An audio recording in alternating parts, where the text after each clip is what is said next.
Welcome back, all you beautiful Bulletproof handymen and women, to the Bulletproof Handyman Business Channel. So, what we got going on here today is an abandoned property. So what happened with this property, and they're always trashed, by the way, when they're abandoned.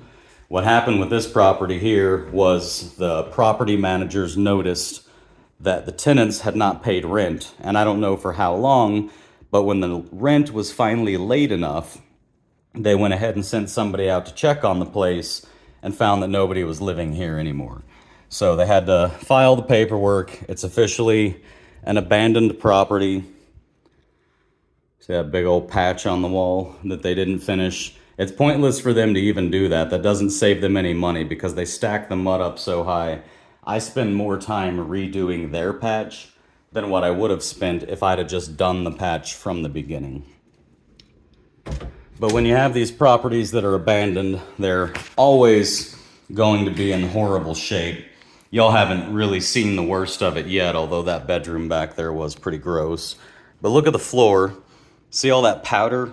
That's diatomaceous earth. I know that it is because I saw the bottle for it downstairs that they use to spray all these baseboards, which is used for bugs. So I can't say for sure if it's roaches or ants, because there was roach killer and ant killer downstairs. You can also use it for bed bugs, but you wouldn't be putting it along all the baseboards. Typically, if it's on the baseboards, that's going to be ants.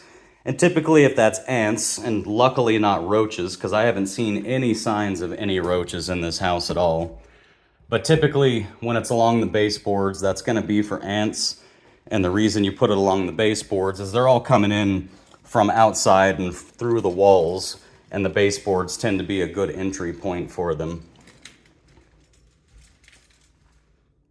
Lots of abandoned stuff in here, which tells me, and also just by all the stains on the carpet and just the general level of trash everywhere, tells me that the people who were living here weren't very clean, and the place probably got so overrun with bugs, probably ants, got so overrun that they just decided they had to leave. And I know what you think is, well, they didn't have to leave. They could have gotten an exterminator, had the property management company even get an exterminator. But exterminators are not cheap. And if the property management company sends the exterminator, you're going to be a little worried about the exterminator working for the property management company, that they might tell that company, hey, the reason we had to do this was because these people are living in absolute filth.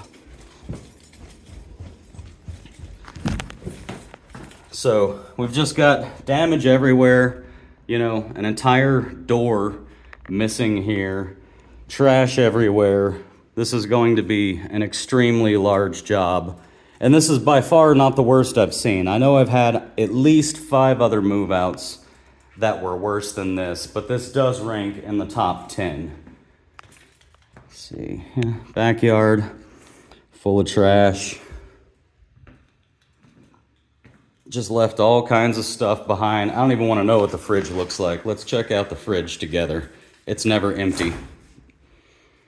Yep, just full.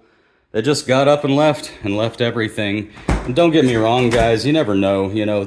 I'm sure there are some occasions when life happens and there are things outside of people's control and they just have to make hard decisions. But most of the time for me, when I've personally known people who have done things like abandoned properties and similar things to this, where they get that attitude of like, well, landlords are evil, and because landlords are evil, I'm justified in just screwing them out of their money because I've decided they're evil, and you can do anything you want to somebody if you can just simply label them as evil. So here it is. Expect to find this every now and then. I'm not going to be fixing this up right away. I'm going to be giving a big estimate because this company has an issue sometimes with paying me out of the homeowner's pocket when there isn't enough money in the tenant's deposit. So because of that history with them, instead of fixing everything and sending them an invoice on this one, I'm going to be sending an estimate, and I'm going to be making them sign the estimate while approving a specific section of the estimate that forces them to say, yes, this money is approved, and yes, it is available to be paid to you when you complete this job. And if they don't sign that, I won't be doing the job.